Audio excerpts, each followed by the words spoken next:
Hello again everyone and welcome back to my channel. And again, thank you everyone for those who's been watching my videos already for some time, and hopefully you're learning something from it. And for those of you who's just seeing this video or my videos, again, this is um, my way of helping other physiotherapists who's newly registered and wanted to pursue a career here in the UK, helping them in their journey, in their applications, in their experiences as well. Just to share what happened today, I just been to a training that my workplace has provided us, and that I attended. It's about a not so familiar condition called the functional neurological disorder, or FND, and it is said to be the second most common reason of neurological outpatient visit in in the UK, especially next to headache and migraine. And yeah, and they said it's been becoming common now. And it's so interesting to attend a very popular training. It's been attended by different physios and OTs around the country, which made me think of doing a video today about multidisciplinary team. I just thought of doing this because it's one of the common topics as well in the interviews when you're applying for a physio job, working with different multidisciplinary professionals. I'll be talking about some of them, both in the acute and community, and mostly in my experience. I might forget some of them, but this is according to my experience in my workplace, in my placement. Okay. um of course, physiotherapist. I hope you all know what to answer as our role in the multidisciplinary team. Um, just to help you out, CSP has mentioned the 4 pillars of our practice. I hope you can check that out. The 4 pillars are the exercise, movement, and rehabilitation. So we're expert on that. We're expert on and moving our patients, making them stand up and making them walk. That's our expertise. We're expert in the musculoskeletal aspects, the physiological aspects of the human body, sometimes more than doctors. I mean, the general practitioner, I mean. So that's our forte, I think, and our main job. In my experience, with the stroke, on the neurological workplaces I've been, we're focused more on the lower limbs, the walking, like for example as well, helping with the splints and aids to help them walk, for example. Um, and then it's also said that the next pillar will be the manual and therapeutic handling. The third would be therapeutic and diagnostic technologies. And the next one is allied approach. So those are the 4 pillars of our practice. We're known to be manual therapists, so we use our hands to assess and sometimes diagnose as well. There here in the UK, specifically. I'm not sure with other countries, but we're uh, already gearing to less of the manual treatment, and we're trying to be more on the therapeutic exercises, making them more making patients more independent and well, using their own abilities. As we all know, we have different disciplines. We are also experts in different areas. So we have respiratory therapists, as I've mentioned already in my previous videos. So we can be experts on those chest, physiotherapy, clearing secretions, saving lives sometimes for preventing, respiratory failure. We have gadgets as well, aids that we use on that. And we can be neurological physiotherapists as well, as I've said, in my experience with stroke, and or the other specialties in neuro, like Parkinson's, multiple sclerosis, motor neuron disease, things like that. As I've said, we're experts on the anatomy, and so we're also well versed on treating tone, pain, which are all related to neurology. And we're in charge of that in the team. We can be orthopedic physiotherapists as well, so we deal with people getting back from surgery, and making them able. We can be experts as well in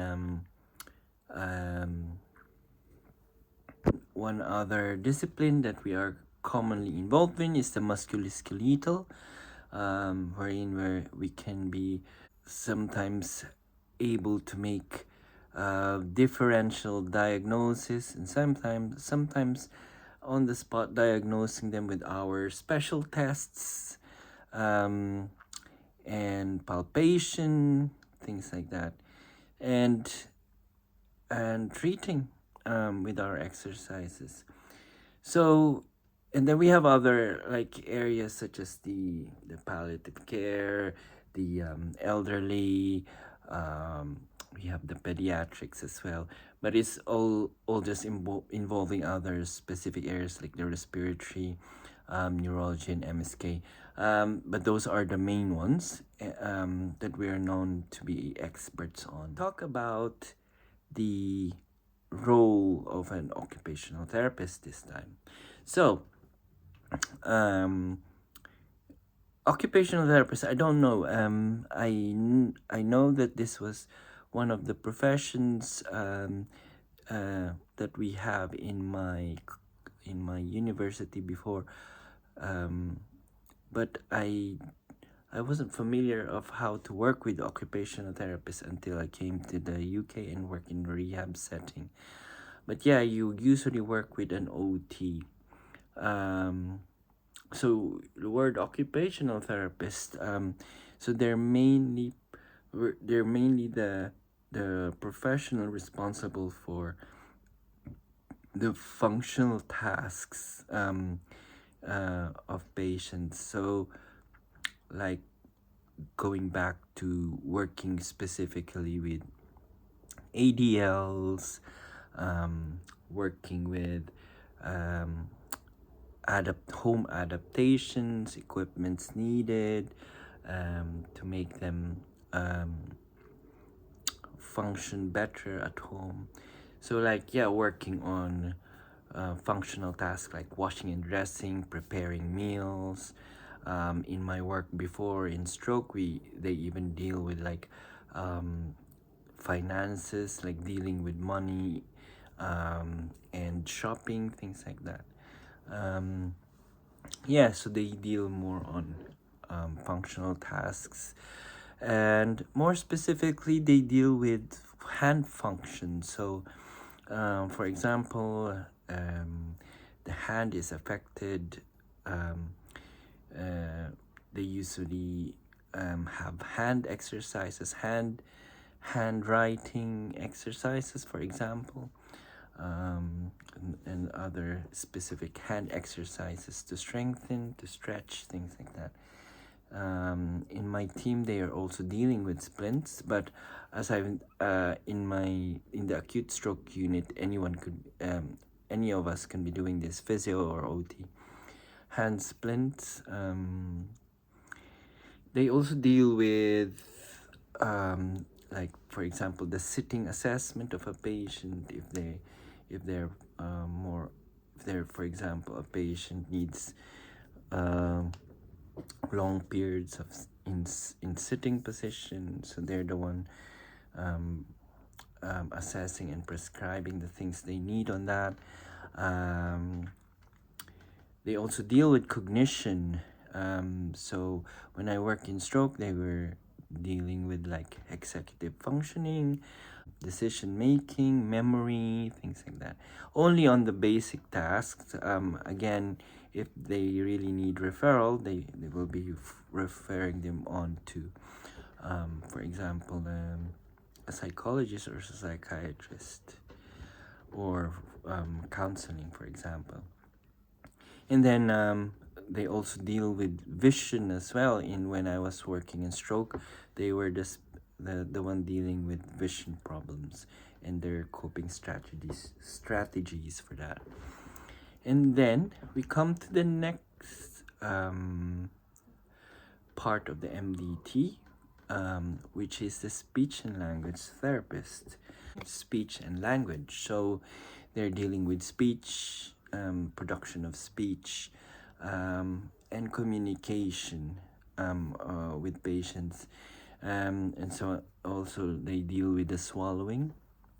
So if patient have swallowing problems, the dysphagia, for example, they're also dealing with that.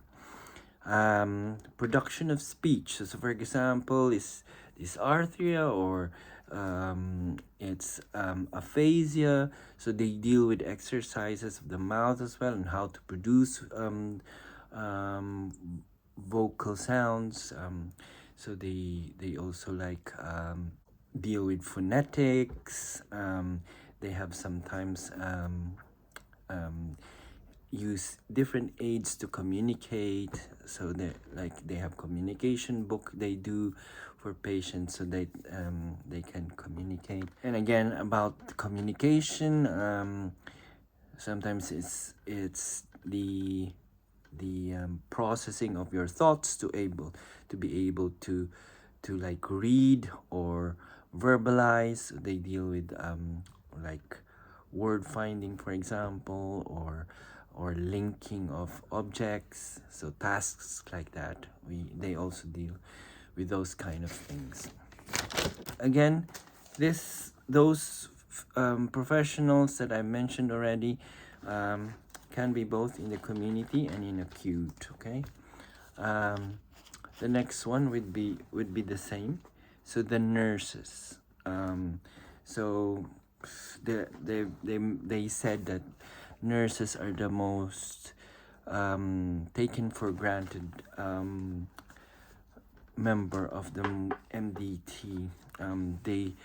They can be very useful in the team, and sometimes just where they are underestimated and overlooked.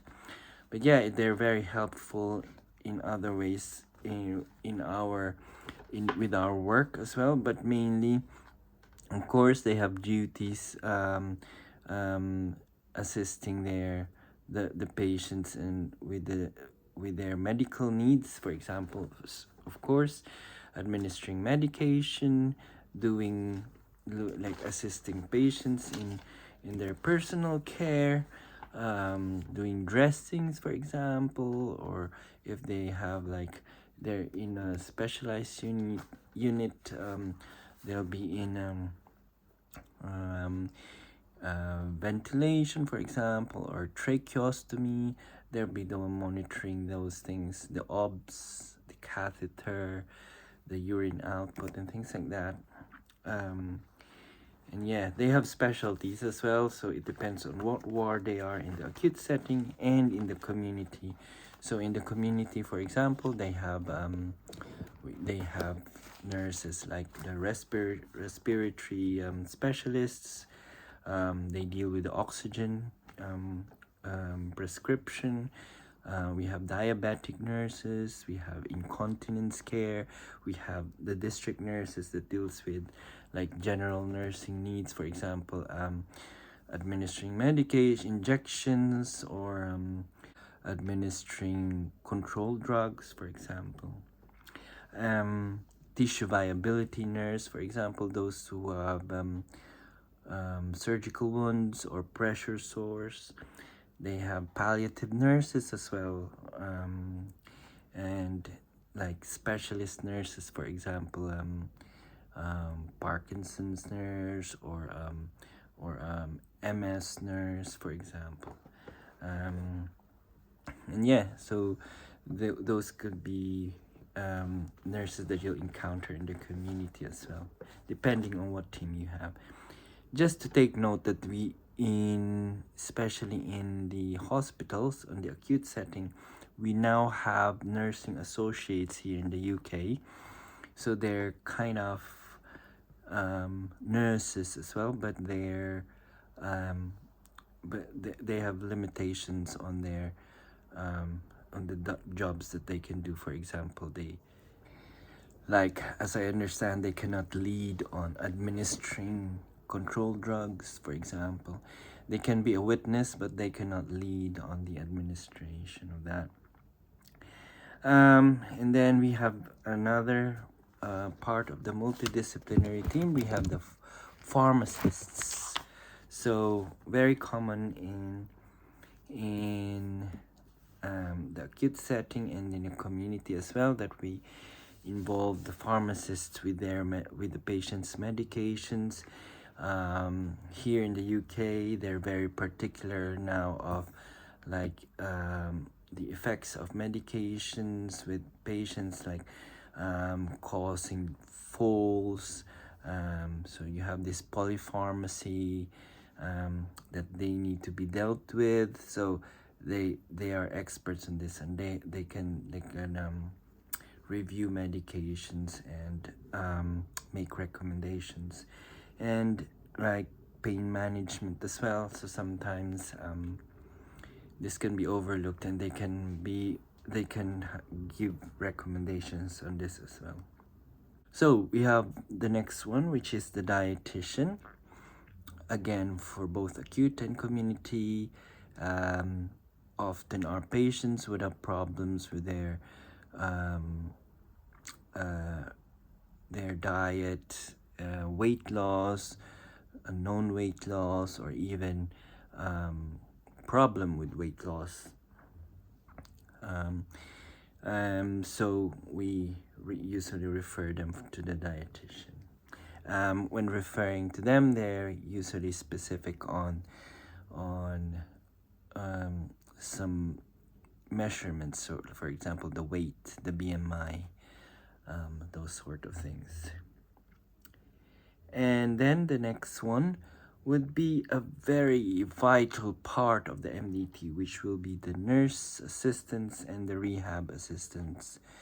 Regarding the rehab assistants or physio assistants, I think I mentioned this role already for my previous videos. But just the same with the nurse assistants. So they are the assistants in the wards, assisting the nurse mainly with patient personal care. But just to emphasize that this part of the MDT can be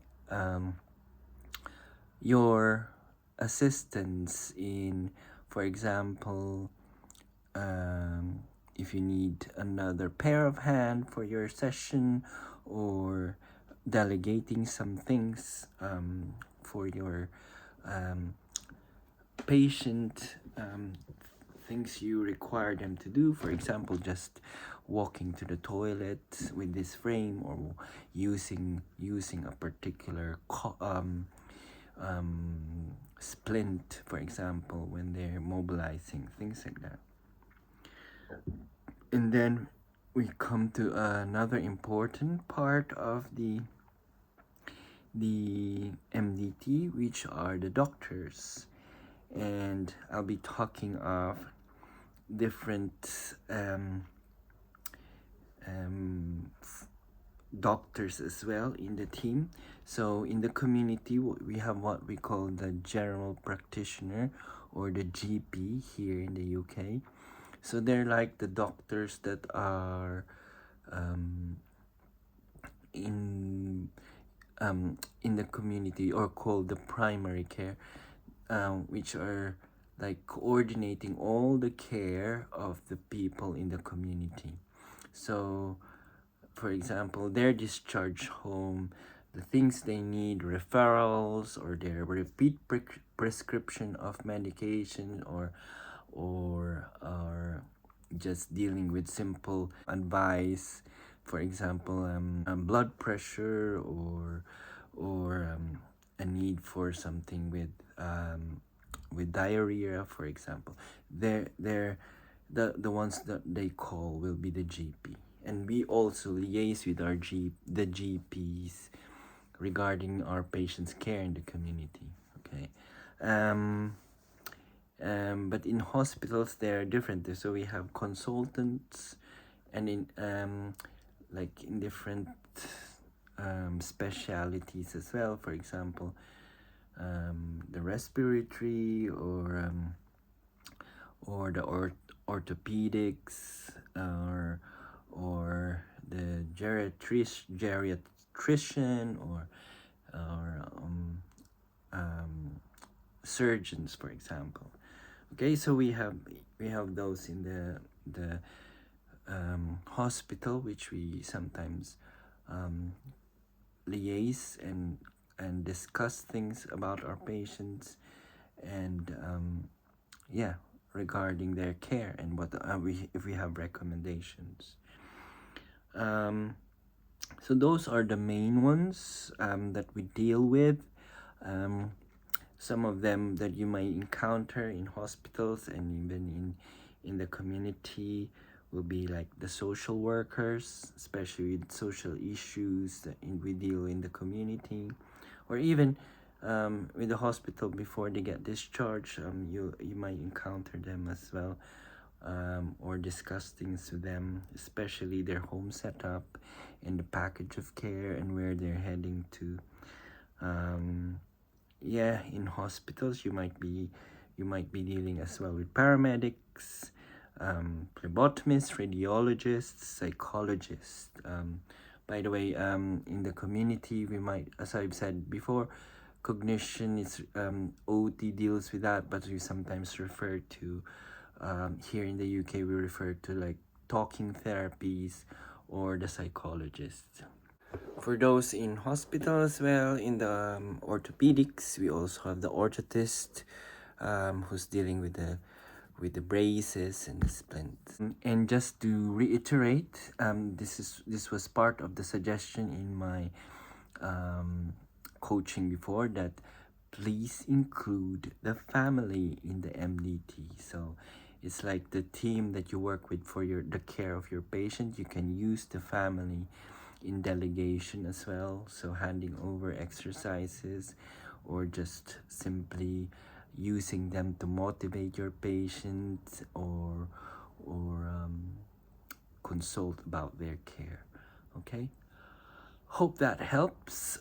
It's been a lot on this video, but if there's any questions, again, you can contact me through the CSP's mentoring scheme, and hopefully we can work together. Thanks for watching my videos, and until next time.